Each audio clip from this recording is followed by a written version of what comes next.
Everybody, welcome to the Red Web Superhero Talk Show. I'm your host, Brad West. Joining me, of course, Mr. Greg Burrow and Lo from Dragons Are Comic and Fantasy here in Austin, Texas. And then Miss Anastasia Anderson, who is going to be our fact checker, and she's going to keep us all on task. This week, we are continuing our new daily series, and this is the second part of our Back to School End of Summer Review Spectacular. We're going to talk a little bit about a bunch of little things instead of one big topic. Just to get you caught up. I think last week we did all of the Marvel stuff. And, we did a lot of Marvel stuff, but there was way more Marvel than obviously. Way more Marvel stuff. But then, of course, this week we're going to try and do some of the DC. And today we're going to split the CW Arrowverse. There are so many shows. There's so many shows.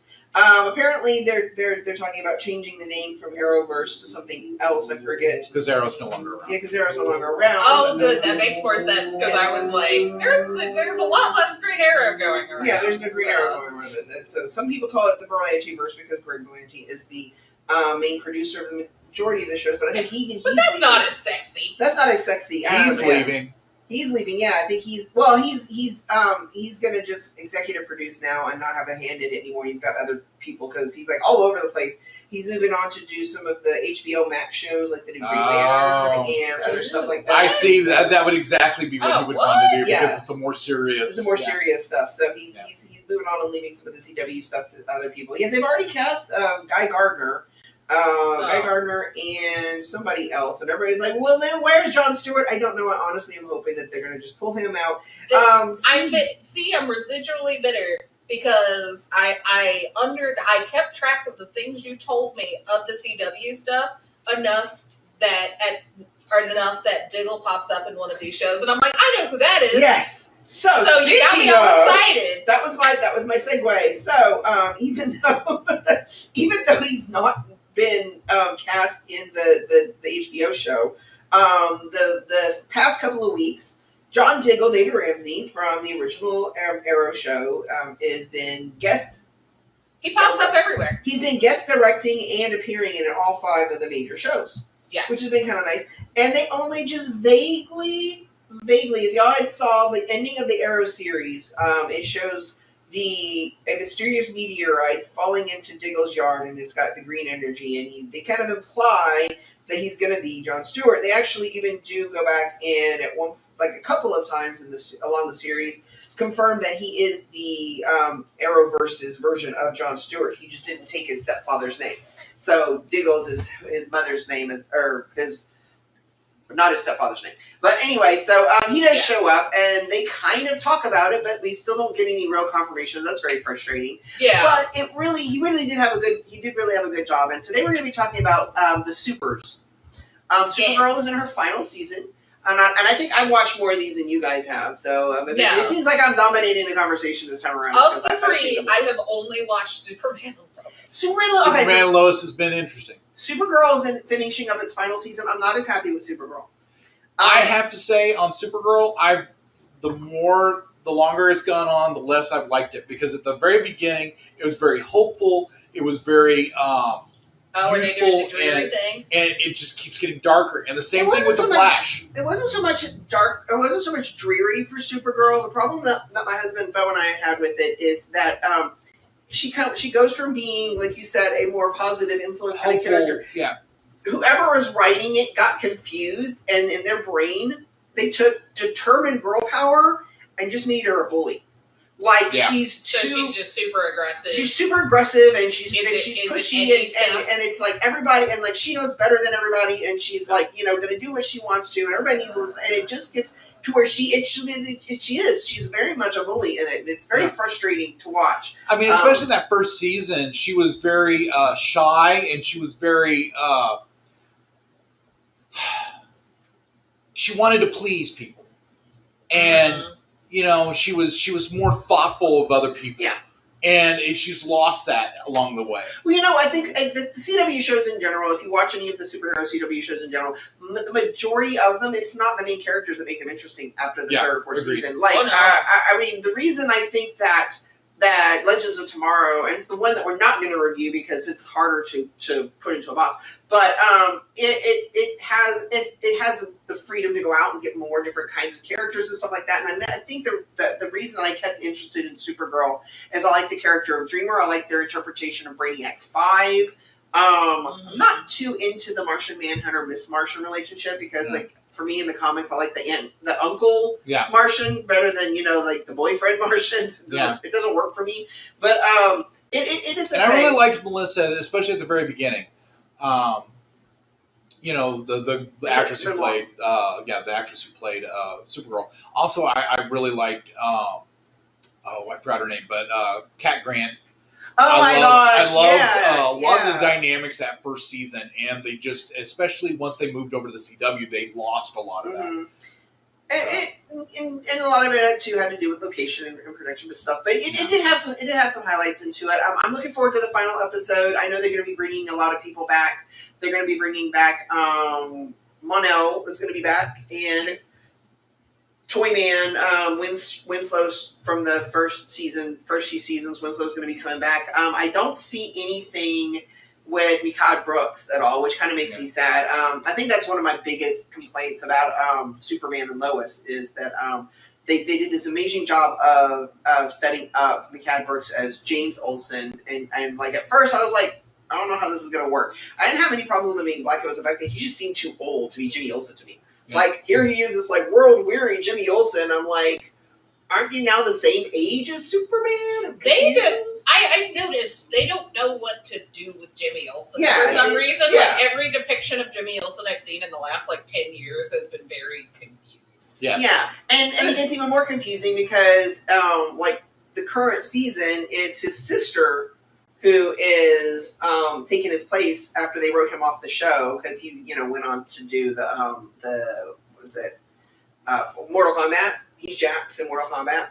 Oh! Yeah, and he's jacked up too. They have him as yeah, and he's huge in it. But he's a big bro. He got really big compared to it. But so his sister is dating Supergirl's sister Alex, and so they made some of her stuff was that. But I mean, as trite as certain coming out stuff is on TV, it's like I'm one of those old gays that's old enough to know when it just wasn't a thing, and now it's just like back in my day when you had Ellen's kiss, it just gets old after a while. They just kind of I don't want the drama, just be, and it's fine. Which also just to tell you, there's gonna be spoilers. I'm sorry. Oh yeah, there's stuff I have to talk about. But that does lead over into Superman and Lois. The biggest confusing thing about Superman and Lois is that I liked Tyler Hoechlin from the beginning. Yeah. When they had him on, when they first had him on Supergirl. You know what? He's growing on me. He made a decent Superman. Okay, he made a great Clark Kent. From the very first scene. He's a fantastic Clark Kent. In the very first scene, I'm like, when they announced him, I'm like, we just watched, we watched all of Teen Wolf, several times, and I'm like, I don't see him as Superman, but, as soon as he got on the screen and he was doing his Clark Kent, I'm like, this is my favorite Clark Kent. I love this Clark Kent. I think the problem I was having with him initially is I'm so used to these, generally buff dudes playing Superman that I was like, when you line him up next to, Henry Cavill, somebody like that, you're like, he's a little scrawny. But the fact that he makes such a good Clark Kent, the more I got into it, the more I'm like, yeah, I can dig this. I'm into him. Yeah, I thought he did a great job. I'm really enjoying a lot of aspects of the Superman and Lois show. I like that they went back to Smallville, and Lois is still the hard-hitting reporter. Oh my god, and Bitsy Tulloch, from one of my favorite shows of all time, Grimm, and she was on Grimm, if you ever watched that show, and she's so amazing. And she is the best. I finally caught up with a couple yesterday or this morning, you think, saw the most recent episode, and I'm like, she is just like the best Lois Lane. Like she's so good. I loved Erica Durance's Lois Lane from Smallville. Like up until now, like Erica Durance is my favorite, but Bitsy Tulak, she's like really put it. And I love that they allow the show to do something, and we've talked about that a lot here on the Red Web, is that creators are afraid to let characters grow and expand beyond a certain pool. It's like, I swear, I'm just so tired of high school Spider-Man. Like, if they do not let, Tom Holland do a college-age, at least Spider-Man story before they release him from his contract, I'm going to lose it.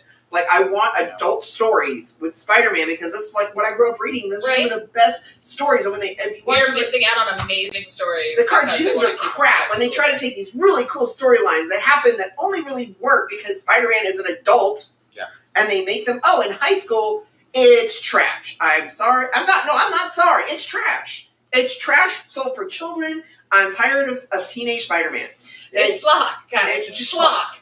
Superman and Lois, it's really good because they actually are not afraid to go, let's go to a different stage in their life. Let's do something different. Let's make them a family. Right. And I love this show. I have to recommend this to everybody. If you want to see a superhero show that's still got superhero stuff. It's really good. It's got decent effects. It's got, the big bad. I will let you make your own determination on that one. Yeah. Whatever. But, I love that they But where the show is at is the family dynamic. It's a family dynamics. And it's the kids trying to fit into this rural setting after being in the city all this time. Well, and then also accepting the fact that they learned that their dad is Superman. Yeah, and but I mean, like the guy who was the jock back in Metropolis, he was like the ace of the football team. Right. He's having a hard time fitting in this football team. He's still on the bench. And then the twin brothers, one of them is like the jock and he's popular, and one of them is, of course, the like emo loner. And they kind of like assume that the popular active jock is going to be the one who gets powers, and it's not. It's the emo one. And it's the moody teenage kid. And the moody teenage kid, and when you think about it, that's actually more of what Clark was. He was more like that. He wasn't the jock and everything, And I love that they could have easily made this a point of contention. Drama, have the brothers fight and hate each other, be jealous of each other, whatever. It's amazing that they can still write drama and tension, but have the brothers care about each other. Yeah. They're sticking up for each other. I mean, I love that. I love that. One of the episodes I just watched, it's like, he's wanting the brother off the football teams because that's his thing. Right. That was always his thing. And his brother's taking that over. He's as he's leaving his brother's room, he's seeing a text from somebody saying, hey, we need to talk about this, pattern and all this kind of stuff. And they're really excited about him being on it. And he's like, you know what? He's never had any friends. He's starting to get friends here. So he goes to his father, Superman, Clark Kent, and he says, look, I can't believe I'm doing this, but you really kind of need to let him stay on the football team. Right. Because he's actually making friends. This is good for my brother. He loves his brother. He wants his brother to flourish. Yeah, it's so easy to turn. It's like, and there are moody moments. They literally break this poor boy enough that he finally is just like, whatever, man. He has his snapping points, but it's like. But I love it when they start to do the. They could make them despise each other. They could have made them despise each other. But I love that. Again, Elizabeth Tulloch is just such a great Lois Lane. She's like she talks to him and she's like, it's hard to be an extraordinary person in a family with super people. And then and then he realizes, he's like, no, I'm not like my dad. I'm not super, but you know what? He comes Superman isn't the only awesome parent I have. He realizes his mom is Lois Lane, and he starts, and it's really a cute dynamic because then you get the brothers, and then he ends up basically being the Lois to his brother's Clark, and it's just really so cute. It's well thought out. It's well thought out, and like I said, some of the you got your standard superhero fare, and there's some cheese in there. Also, some of the things I love is that there are issues that come up that you never would have thought of. Like, for example, there's a moment that I was like going, "Oh my goodness!" Clark Kent's over there working on the tractor, and he can hear everything on the planet. So he decides, hey, I want to check up on my sons. So he starts listening for his sons. And there's a little conflict about to go down. And he drops it and he goes to the high school and he walks up before it becomes fisticuffs. he goes, "Hey, I haven't been here since I was, and he's like Right. acting like he just came to check it out." And then the sons are like, "Are you listening to us like all the time?" Yeah, right. And so it Yeah. becomes this big thing of contention. Yeah, it's it like- should be. Yeah. Yeah, because it's like, you're spying on us the whole time. We were taking care of it. Yeah. And So of all of the CW shows Yeah. going on That's right now, this one actually might save it to continue on because. And they acknowledge my boy. Oh got my Steel. gosh! Yes, we got the Steel's coolest. finally here. He's finally here, and yes, okay, they did darken him up a little bit, which I kind of have a problem with And the thing they picked was silly. It The was reason kinda they picked silly. him to show up was silly. and it's like I was telling you, when we were talking about it before, because I grew up when I was younger when Steel came out, like the only really depictions of the strong heroic black people you had were the world weary ones, or the gentle giants, or the wizened kind of like black characters. Right. So when you read Steel in the comic book, that's how you see him, or I saw him, because that's what I had in media, such a limited scope of his presence. So seeing this version of him is kind of like, that's not how I saw Steel, but I can totally see him that way now. Right. It's Well, because they picked a silly way. Like, to be fair, they decided it's like the short answer of why he's here is during Flashpoint he trips into the wrong universe. And I'm going to say this really quick because Is Flash it- is on yeah. here. We were talking about Flash. I'm so tired of Flashpoint. Oh my God! How many times are they going to rehash Flashpoint? We've got it on the least one CW. more. We've got it in the DCU online game. We've got it, and then now we're getting a movie version of it. I'm just like, Or I'm well, done they keep with a- Flashpoint. All right, Oh, so- is it confirmed? Have they just decided that Flashpoint's going to be another? Oh yeah, it's totally. No, yeah, it's I confirmed. don't want it. So look, to finish up with our CW part one, do you want to? Well, you know what? We're going to do Flash tomorrow because there's too much. Okay.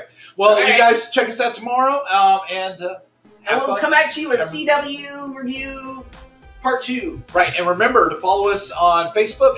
You can also follow Kaiju Labs Media, our parent company, and also you can watch the episodes on www.bradsredweb.com. That is where you can go to find our past episodes and where we're going to be airing stuff, and you can find links to go and find where we're airing every day now. Every day, every Every weekday. weekday. Every Every weekday. weekday. So, So, you guys take care. Do that.